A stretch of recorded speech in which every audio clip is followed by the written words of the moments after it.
In 2024, over 128,000 New Zealanders packed their bags and left, the highest number on record. Most weren't just chasing sunshine in Australia. They were mid-career professionals, engineers, nurses, tech specialists, the core of a nation's future. And they're not coming back. With every departure, New Zealand loses critical talent needed to drive innovation, productivity, and long-term economic resilience. What was once a celebrated rockstar economy is now bleeding its brightest minds to a neighbor offering better wages, cheaper homes, and a clearer path forward. The dollar is falling. The empire is fading. But your voice is rising. Don't just watch history happen. Be part of it. Why'd have you checkmark subscribe to this channel for more fearless analysis from Richard Wolff and voices the mainstream media refuse? The result? A hollowed-out workforce and a weakening foundation for any kind of meaningful recovery. This exodus isn't the only problem. It's a symptom of something deeper. Beneath the surface lies an economy overexposed to housing and raw commodity exports, with little investment in innovation or high-value industries. Policy missteps, an aging population, and mounting environmental pressures are accelerating the decline. Unless urgent reforms are made to diversify the economy, rebuild human capital, and support long-term growth, New Zealand risks locking itself into a cycle of stagnation and irreversible decline. The clock is ticking, and the cost of inaction grows by the day. Once hailed as a rockstar economy, New Zealand is now teetering on the edge of its worst economic crisis since the early 1990s. A nation that was once celebrated globally for its pristine environment, political stability, and enviable quality of life is now seeing the foundations of its prosperity crumble under the weight of structural weakness, policy blunders, and a talent exodus that's gutting its future. This isn't just a downturn. This is a warning siren. The country is facing a full-scale economic unraveling. In 2024, New Zealand recorded the largest wave of emigration in its modern history. Over 128,000 people left. These weren't retirees or backpackers. These were professionals, skilled workers, mid-career families, people in the prime of their economic and social productivity. Where are they going? Across the Tasman, to Australia, where wages are higher, opportunities are broader, and living is easier. This mass departure isn't just a demographic statistic. It's a hemorrhage of the very people who hold the potential to drive growth, innovation, and resilience. And the door to Australia is wide open. The Trans-Tasman Travel Arrangement allows for a frictionless migration pipeline. The result? A net loss of nearly 600,000 New Zealanders to Australia over time, many of them never returning. Australia gains teachers, doctors, engineers, entrepreneurs. New Zealand loses them. This imbalance isn't just about numbers. It's about the capacity to build a future. The economic structure of New Zealand is brittle, built too narrowly on volatile pillars. Over 60% of the country's exports are raw commodities, dairy, meat, forestry. And in many cases, like with timber, New Zealand doesn't even process the resources. It ships out raw logs. The value add happens overseas. It's an outdated model, vulnerable to global commodity swings, environmental degradation, and climate unpredictability. And it's left the economy exposed, lacking the depth and diversity to weather 21st century challenges. Housing has become New Zealand's unofficial national obsession, and its most dangerous economic distortion. Over the past decade, property prices have surged by a staggering 130%. Homeownership is now a fantasy for younger generations, completely out of step with incomes. The capital that should be going into startups, innovation, and productive businesses is instead being sunk into speculative real estate. This misallocation has driven household debt to dangerous levels, with a looming mortgage reset crisis threatening to hit thousands of borrowers as interest rates rise. And let's be clear, this housing bubble isn't just a financial issue. It's a social crisis. Young families are locked out of the market. Intergenerational inequality is exploding. Communities are fracturing. Productivity suffers when people are over-leveraged just trying to stay housed. The economic growth that does exist isn't building the future. It's inflating asset values for the few. Productivity growth in New Zealand has stagnated for years. Investment in research and development is pitiful, just 1.4% of GDP, well below the OECD average. The country's innovation ecosystem is fragmented, venture capital markets are underdeveloped, and too many startups hit a wall long before they can scale. Without a serious commitment to technological advancement in high-value industries, the country's economy is trapped in a cycle of low-value output and limited upward mobility. The country's recent policy decisions haven't just failed to address these challenges, they've deepened them. After COVID-19, the government responded with massive fiscal stimulus and near-zero interest rates. Initially, this staved off collapse, but it didn't fix anything. It simply fueled inflation and poured gasoline on the housing fire. Then came the policy whiplash, aggressive rate hikes and fiscal tightening that slammed households and small businesses. Unemployment ticked up, businesses closed, confidence cratered. And while all this unfolds, a silent but growing demographic crisis is forming. New Zealand's population is aging. Healthcare costs are rising. Infrastructure is lagging. The country faces a shrinking workforce and an increasing dependency ratio. Without significant immigration or a youth population to replenish the labor market, the future fiscal burden will become unsustainable. Social services will be strained. Public finances will buckle. These aren't distant threats. They're active risks already reshaping the country. And if nothing changes, they will harden into long-term decline. There are also mounting environmental constraints. New Zealand's economic dependence on primary industries puts it directly in the path of climate volatility. Droughts, floods, and ecological degradation threaten productivity. Forestry, dairy, and meat industries, already facing scrutiny for environmental impact, could soon become liabilities in a low-carbon global economy. And yet, diversification is barely underway. Sustainable practices are underdeveloped. The transition to a green economy remains more slogan than strategy. None of this is inevitable. The country still has assets. Public debt is low. Its global brand remains strong. It's still viewed as safe, beautiful, and politically stable. These are rare advantages in a chaotic world. But time is running out to leverage them. What New Zealand needs is not another white paper. It needs real reform, strategic reform, policies that invest in people, not just property, policies that fund research, seed innovation, and build high-value industries, policies that make staying in New Zealand more attractive than leaving. Because at the core of this crisis is a simple truth. New Zealand is losing the very people it needs most, and it's doing so because the economy they're leaving behind doesn't value their ambition or offer them a future. The path forward means ending the addiction to property speculation and rebalancing the economy toward production, innovation, and long-term value. It means recognizing that exporting raw logs while importing finished goods is not a path to prosperity. It means building a business ecosystem where entrepreneurs can grow, where capital supports creation, not just appreciation. And it means dealing honestly with demographic reality. The population is aging. Infrastructure is behind. Services are straining. This isn't a distant warning. It's the next phase of decline if bold action isn't taken now. The solution isn't austerity. It's targeted investment in productivity, in technology, in health systems, in people. New Zealand can't keep bleeding talent to Australia while pretending everything's fine. The brain drain is real, and it's devastating. Every skilled worker that leaves is not just a statistic.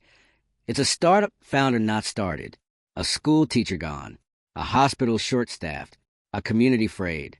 This migration pattern is hollowing out the country, and without a reversal, without creating the kinds of opportunities that skilled people want to stay for, this cycle will continue generation after generation. This is a pivotal moment, a crossroads. The foundations of New Zealand's prosperity are cracking, but there's still time to rebuild if the right choices are made now. It comes down to this. Will New Zealand cling to an economic model that no longer works, or will it confront the hard truths and build something better? The country has a reputation, the natural beauty, and the institutional credibility to make the leap. But reputation alone won't stop the decline. Action will. Vision will. Leadership will. Because if New Zealand doesn't change course soon, the rockstar economy will be nothing more than a relic, a footnote to a story of squandered potential. If you found this breakdown valuable, Don't forget to like the video, share with others who need to hear it, and drop your thoughts in the comments. And if you want more deep dives like this, hit that subscribe button and turn on notifications. Let's keep holding the powerful to account. Together, what's really happening in New Zealand right now isn't just an economic downturn. It's an unraveling of the very story the country has told about itself for decades. For years, New Zealand has sold the image of a clean, green, progressive paradise. A place where things work. A place where people live well. But behind the tourism posters and social media filters, the fundamentals have been eroding. The numbers don't lie. The cracks are now wide open. Let's talk about productivity. New Zealand's economy is stuck in first gear. For years, economists have pointed to lagging productivity growth as the silent killer of national prosperity. Output per worker has barely moved. That's not a small problem. That's the beating heart of why wages are stagnant, why small businesses struggle, and why New Zealanders work longer hours just to keep up with rising costs. And it's not just bad luck or global trends. It's policy failure. Successive governments have paid lip service to innovation, but delivered next to nothing in real terms. R&D spending is still hovering around 1.4% of GDP, well below what's needed to compete with advanced economies. Compare that to other developed nations investing heavily in AI, biotech, clean tech. New Zealand isn't even in the race. Startups? They're choked by undercapitalized venture markets. Scale-ups? There's little domestic funding, and even less infrastructure to support them. Entrepreneurs often leave the country before they can build something meaningful, because the resources, mentorship, and markets just aren't there.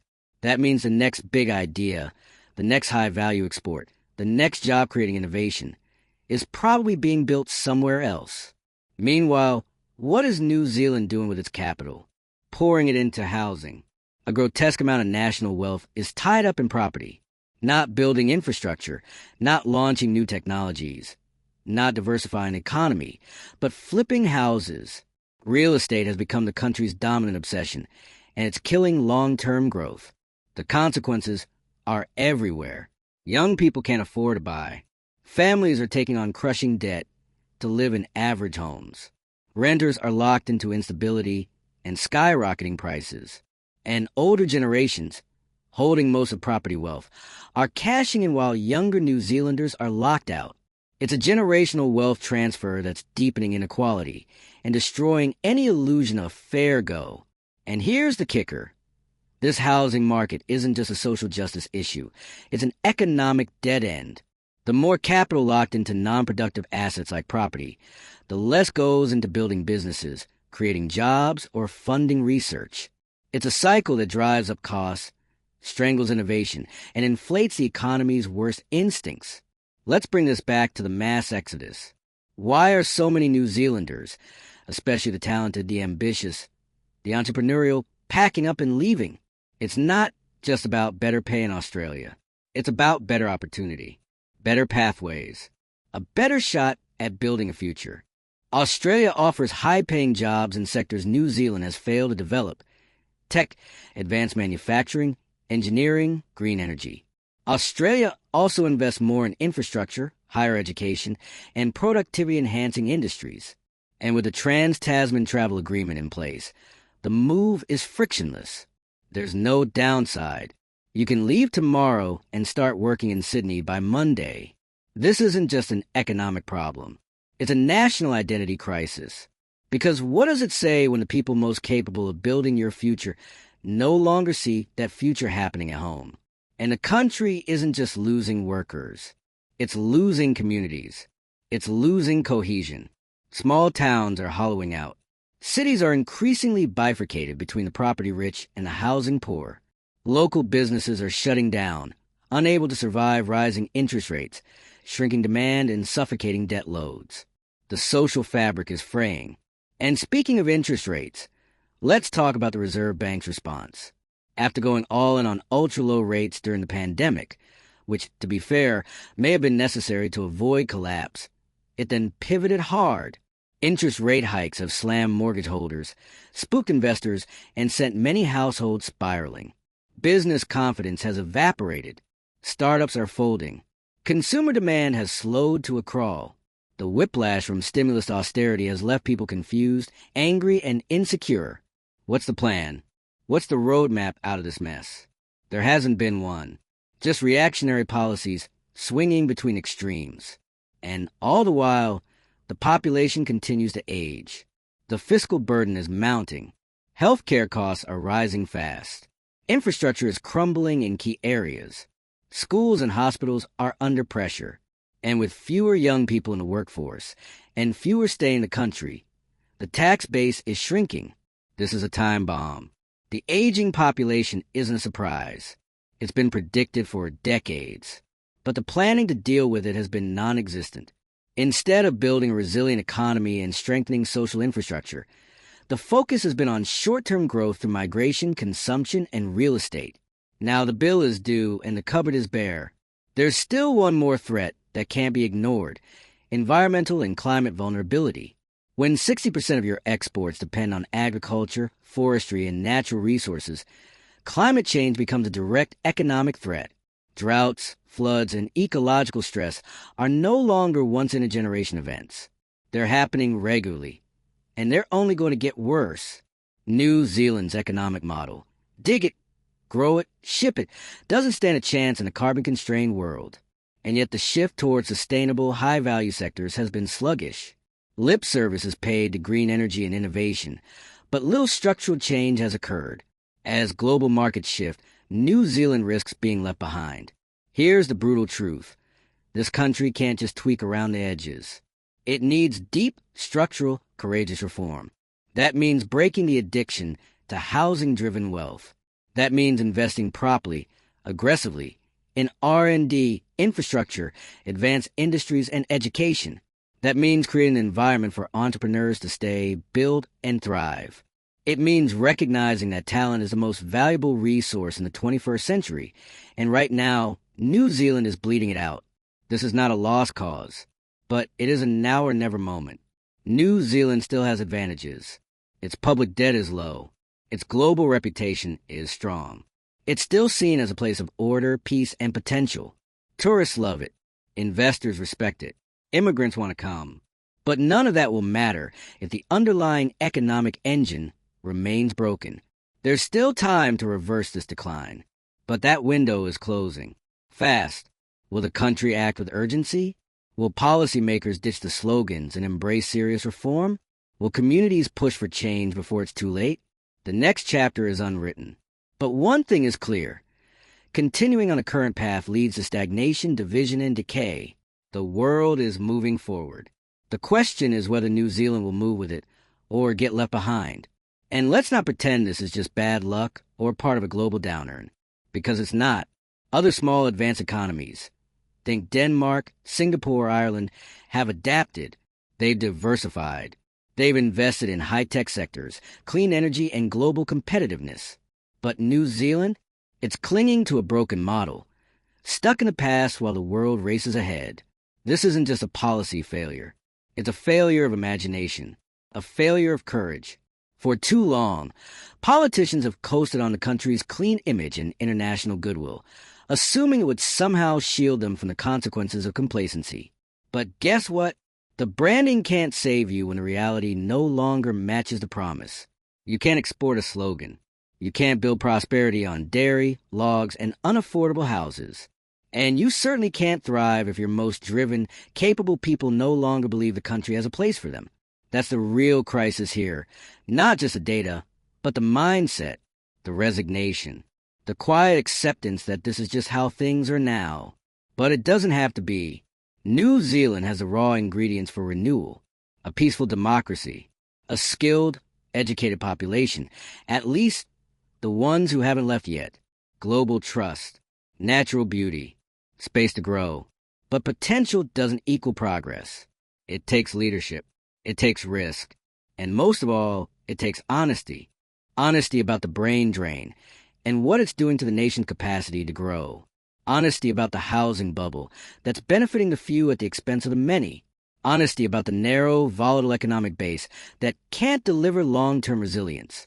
And honesty about the environmental threats that will devastate key industries if left unchecked. So the question isn't, can New Zealand recover?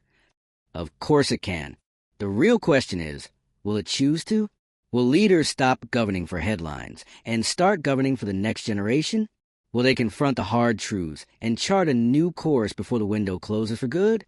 Or will they keep kicking the can down the road, hoping the bubble doesn't burst on their watch? Because make no mistake, the country is at a crossroads, and time is running out. If you care about this, if you believe New Zealand deserves better, don't just scroll past, like the video. Share it, leave a comment, and hit subscribe so we can keep these conversations going. This isn't about doom and gloom. It's about waking up. Because when enough people understand what's really happening, that's when pressure builds. That's when accountability kicks in. And that's when change finally begins.